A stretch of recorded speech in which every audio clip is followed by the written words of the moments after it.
আপনারা সকলে অনেক দূর দূরান্ত থেকে এসেছেন। এই কেন্দ্রের নাম হচ্ছে সামাজিক বিজ্ঞান অনুষদ ভবন, সোশ্যাল সায়েন্স ফ্যাকাল্টি।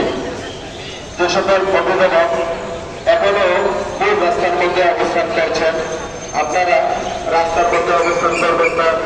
সম্মানিত শিক্ষক এবং শিক্ষার্থীকে কেন্দ্রে প্রবেশের সুযোগ করে দিন। যে সকল শিক্ষার্থীরা পরীক্ষা দিতে এসেছেন, আপনাদের হাতে এডমিট কার্ড রাখবেন।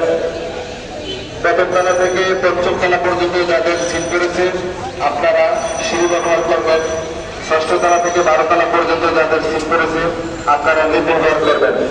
সকল অভিভাবকদের দৃষ্টি আকর্ষণ করে বলছি, আপনারা রাস্তার মধ্যে অবস্থান করবেন না। সম্মানিত শিক্ষক এবং শিক্ষার্থীকে কেন্দ্রে প্রবেশের সুযোগ করে দিন।